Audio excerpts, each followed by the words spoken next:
ओम शांति। Good morning angels. बाबा के महावाक्य सुनेंगे 7 अगस्त 2026 के। तो सारा ध्यान भ्रुकुटी में केंद्रित करेंगे। एकाग्रता से दिल की गहराइयों से मुरली सुनेंगे। इससे पहले थोड़ा अभ्यास कर लेंगे कि मैं ये देह नहीं, इस देह को चलाने वाली चैतन्य शक्ति आत्मा हूँ। मैंने इस शरीर रूपी वस्त्र को धारण किया है। मैं आत्मा मुरली सुन रही हूँ इन कानों के द्वारा मेरे बाबा की। मुरली का सार है, मीठे बच्चे अब तक जो कुछ पढ़ा है उसे भूल एक बाप को याद करो। मीठे बच्चे अब तक जो कुछ पढ़ा है उसे भूल एक बाप को याद करो। प्रश्न, भारत पर सतयुगी स्वराज्य स्थापन करने के लिए कौन सा बल चाहिए? बाबा ने उत्तर दिया, पवित्रता का बल। तुम सर्वशक्तिवान बाप से योग लगाकर पवित्र बनते हो। यह पवित्रता का ही बल है जिससे सतयुगी स्वराज्य की स्थापना होती है। इसमें लड़ाई आदि की कोई बात नहीं। ज्ञान और योग बल ही पावन दुनिया का मालिक बना देता है। इसी बल से एक मत की स्थापना होती है। गीत है, आखिर वह दिन आया आज। ओम शांति। बच्चों ने गीत सुना। यह गीत कोई अपना बनाया हुआ नहीं है। जैसे और वेदों शास्त्रों का सार समझाया जा रहा है, वैसे यह भी जो गीत बनाए हैं उनका भी सार समझाते हैं। बच्चे जानते हैं कि खेवैया व बागबान व सद्गति दाता एक ही बाप है। भक्ति करते हैं जीवन मुक्ति के लिए, परंतु जीवन मुक्ति व सद्गति दाता एक भगवान है। उसका अर्थ बच्चे ही समझ सकते हैं, मनुष्य नहीं समझते। सद्गति अर्थात दुख से छुड़ाकर शांति की प्राप्ति कराते हैं। भारतवासी बच्चे जानते हैं कि यहाँ पवित्रता, सुख, शांति थी, जबकि इन लक्ष्मी नारायण का राज्य था। राधे कृष्ण का राज्य नहीं कह सकते। वास्तव में माताओं की हम जिन्स राधे है, उनको जास्ती प्यार करना चाहिए।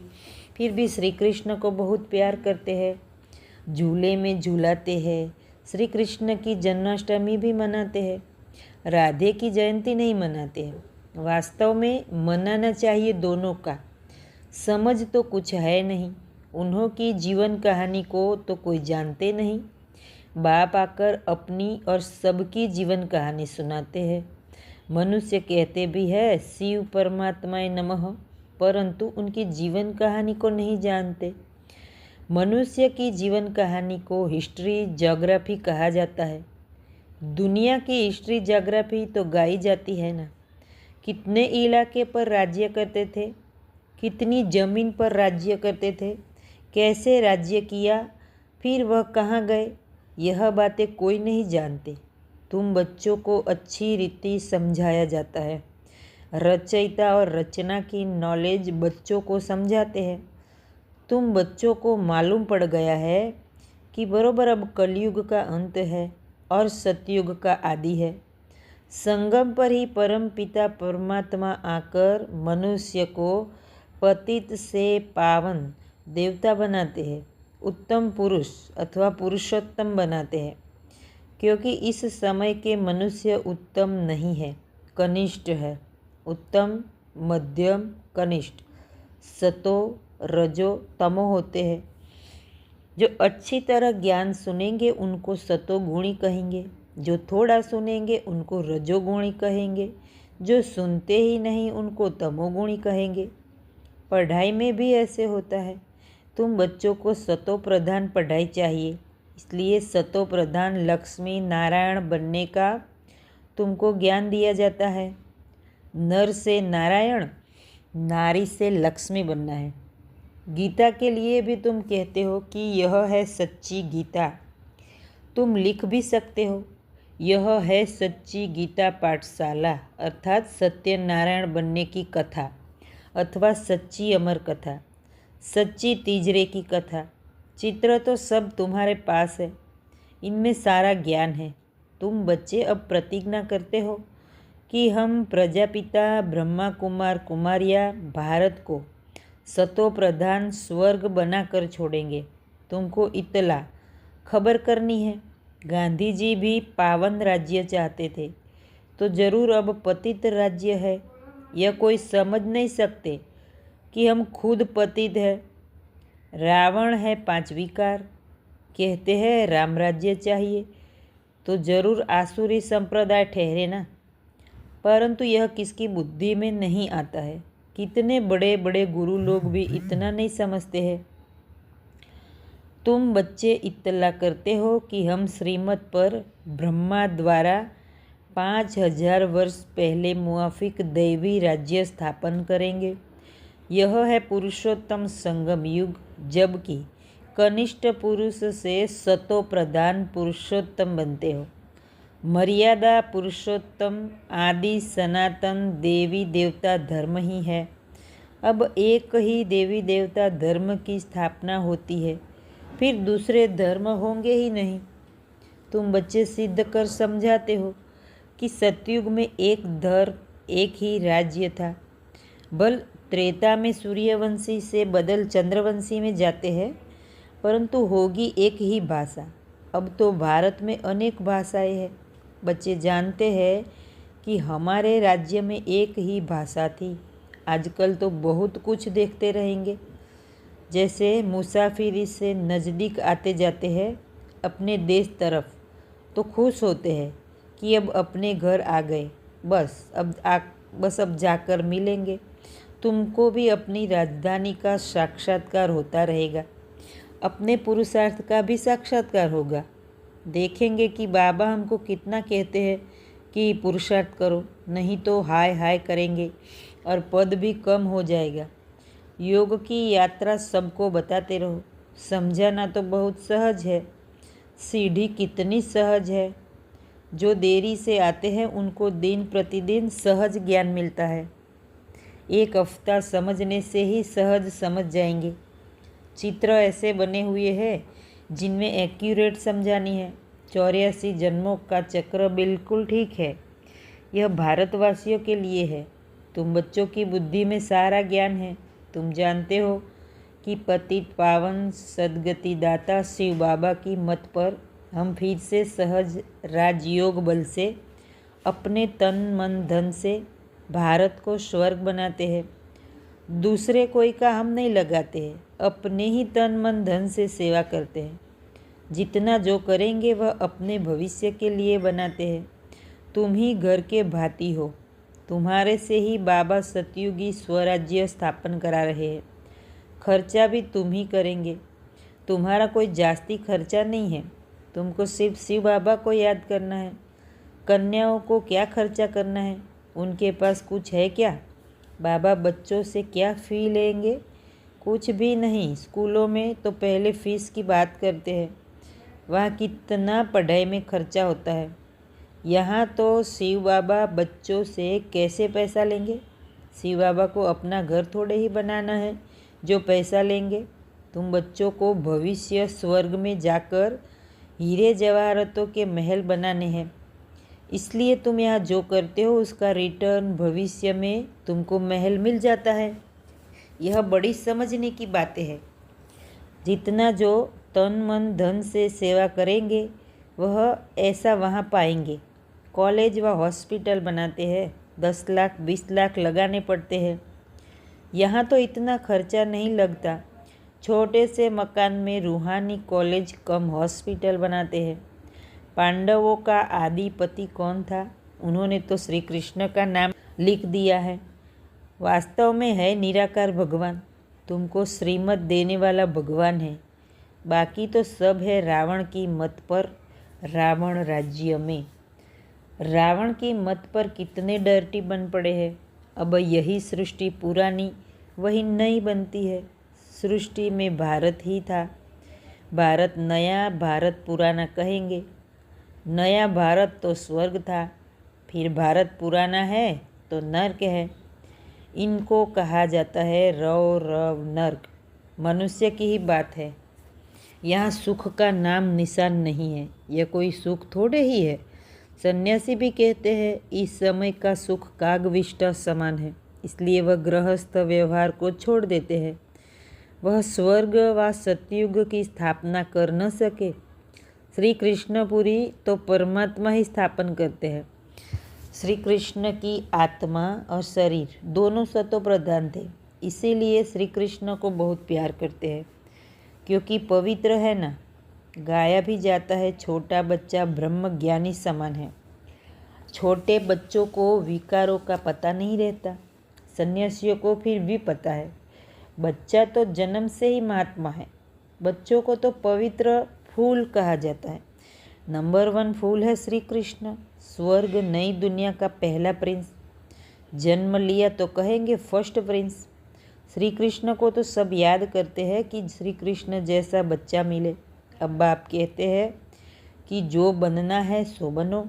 सिर्फ एक श्री कृष्ण थोड़े ही बनता है। प्रिंस ऑफ वेल्स कितने बनते हैं? 2nd 3rd होते हैं ना। तो यहाँ भी डिनाइस्टी है। बाप के पिछाड़ी फिर दूसरे गद्दी पर बैठेंगे। जैसे घराने होते हैं वैसे ये घराना है। तुम्हारा कनेक्शन ही क्रिश्चियन से है। श्री कृष्ण और क्रिश्चियन दोनों की एक ही राशि है। लेन देन भी आपस में बहुत चलती है। भारत से वह कितना धन ले गए हैं, अब फिर दे रहे हैं, रिटर्न सर्विस कर रहे हैं। यह यूरोपवासी आपस में लड़कर ख़त्म हो जाएंगे। इस पर कहानी भी है। 2 बिल्ले लड़े, बीच में माखन बंदर खा गया। यह बात अभी की है। वह आपस में लड़ेंगे और राज्य भाग्य तुमको मिलना है। अब तुम बच्चों को अथाह ज्ञान है। तुम बच्चों की बुद्धि में है कि हम सब ब्रह्मा कुमार कुमारियाँ हैं। ऐसे नहीं कि हम गुजराती है, हम बंगाली है, ये है नहीं। यह मतभेद भी निकल जाना चाहिए। हम एक बाप की संतान हैं। ब्रह्मा द्वारा शिव बाबा की श्रीमत पर फिर से हम अपना स्वराज्य स्थापन कर रहे हैं, ज्ञान और योग बल से। योग बल से ही हम पावन बनते हैं। बाप है सर्वशक्तिमान, उनसे बल मिलता है। तुम विश्व की बादशाही लेते हो, लड़ाई आदि इसमें कुछ नहीं करते हो।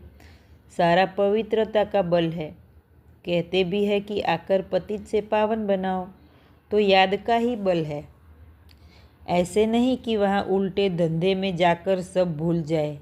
यहाँ सन्मुख तो ज्ञान सागर की लहरें देखते रहते हैं। नदियों में तो वह लहरें नहीं होती है। सागर की एक लहर कितना नुकसान कर देती है। जब अर्थक्वेक होगी तो सागर भी उथल खाएंगे। सागर को सुखाकर जमीन ली है, वह जमीन फिर कितने दाम में बेचते हैं? तुम जानते हो यह बॉम्बे ही नहीं रहेगी। आगे यह बॉम्बे थोड़े ही थी, छोटा एक गावड़ा था। यह माता तो भोली है, यह इतना पढ़ी लिखी नहीं है। यहाँ तो पढ़ा हुआ सब भूलना है। तुम कुछ नहीं पढ़े हो तो अच्छा है। पढ़े हुए मनुष्य समझने समय कितने प्रश्न करते हैं। यहाँ तो सिर्फ बाप को याद करना है। किसी देहधारी मनुष्य को याद करने की बात नहीं है। महिमा है ही एक बेहद के बाप की। तुम जानते हो कि ऊंचे ते ऊंचा है एक भगवान, फिर 2nd नंबर में ब्रह्मा। उनसे ऊंचा कोई होता नहीं, इससे बड़ी आसामी कोई नहीं। परंतु चलते देखो कितना साधारण है। कैसे साधारण रीति बच्चों से बैठते हैं। ट्रेन में जाते हैं, कोई क्या जाने कि ये कौन है। भगवान आकर ज्ञान देते हैं। जरूर प्रवेश कर ज्ञान देंगे ना। अगर श्री कृष्ण होता तो भीड़ मच जाती, फिर तो पढ़ा भी ना सके, सिर्फ दर्शन करते रहे। यहाँ तो बाप गुप्त साधारण वेश में बैठ बच्चों को पढ़ाते हैं। तुम हो इनकॉग्निटो सेना। तुम जानते हो कि हम आत्माएं योग बल से फिर से अपना राज्य स्थापन कर रहे हैं। यह पुराना शरीर छोड़ जाए, नया गोरा शरीर धारण करेंगे। अब है आसुरी संप्रदाय, फिर बनेंगे दैवी संप्रदाय। आत्मा कहती है कि हम नई दुनिया में दैवी शरीर धारण कर जाए राज्य करूँगा। आत्मा मेल है, शरीर प्रकृति है। तो आत्मा पुरुष है और शरीर प्रकृति। पुरुष और प्रकृति का खेल है ये। बाकी शरीर हिसाब किताब से मेल फीमेल का मिलता है। लेकिन मैं हूँ अविनाशी आत्मा। यह चक्र फिरता रहता है। कलयुग का विनाश भी जरूर होगा। विनाश के आसार भी सामने देखते हो। वही महाभारत लड़ाई है तो जरूर भगवान भी होगा। किस रूप में, किस तन में है, वह तुम बच्चों के अलावा किसी को पता नहीं। कहते भी है मैं बिल्कुल साधारण तन में आता हूँ। मैं श्री कृष्ण के तन में नहीं आता हूँ। यही पूरे 84 जन्म लेते हैं। श्री कृष्ण की आत्मा जब 84 जन्म पूरे करके अंत के जन्म में होती है तो उसी तन का बाबा आधार लेते हैं। तो अंत में आता हूँ। 84 जन्म सूर्यवंशी घराने वाले ही लेते हैं। वही पहले नंबर में आएंगे। साकारी झाड़ और निराकारी झाड़ दोनों का तुमको सारा ज्ञान है। मूल वतन से नंबरवार आत्माएं आती है। पहले पहले देवी देवता धर्म की आत्माएं आती है, फिर नंबरवार और धर्म वाले आते हैं। चित्रों में समझानी तो बड़ी ऊंची है। बच्चों को समझाना है। कुमारियों को खड़ा होना चाहिए। कोई बच्चियाँ ऐसी ऐसी बातें समझाए तो कमाल है ना। कितना नाम निकालेंगी। लौकिक अलौकिक दोनों नाम बाला करेगी। अच्छा मीठे मीठे सिकील दे बच्चों प्रति माता पिता बाप दादा का याद प्यार और गुड मॉर्निंग। रूहानी बाप की रूहानी बच्चों को नमस्ते। हम रूहानी बच्चों की रूहानी बाप दादा को याद प्यार गुड मॉर्निंग और नमस्ते। शुक्रिया बाबा। धारणा के लिए मुख्य सार। पहली पॉइंट, संगम युग पर श्रेष्ठ कर्म करके पुरुषोत्तम बनना है। कोई भी ऐसा कर्म नहीं करना है जो कनिष्ठ बन जाए। संगम युग पर श्रेष्ठ कर्म करके पुरुषोत्तम बनना है। कोई भी ऐसा कर्म नहीं करना है जो कनिष्ठ बन जाए। श्रेष्ठ कर्म माने जो भी कर्म करते हैं उस समय आत्मिक स्मृति रहे कि मैं आत्मा इस कर्म को होते हुए देख रही हूँ, मैं नहीं कर रही, मैं स्थिर हूँ। स्टिल साइलेंट लिविंग लाइट में आत्मा हूँ। मैं भ्रुकुटी के मध्य में स्थिर हो और ये कर्म हो रहा है, तो ये है श्रेष्ठ कर्म। और कोई भी ऐसा कर्म नहीं करना जो कनिष्ठ बन जाए। देह भान के वश होकर कोई कर्म नहीं करना। दूसरी, गुप्त रूप में बाप का मददगार बन भारत को स्वर्ग बनाने की सेवा करनी है। अपने ही तन मन धन से भारत को स्वर्ग बनाना है। याद और पवित्रता का बल जमा करना है।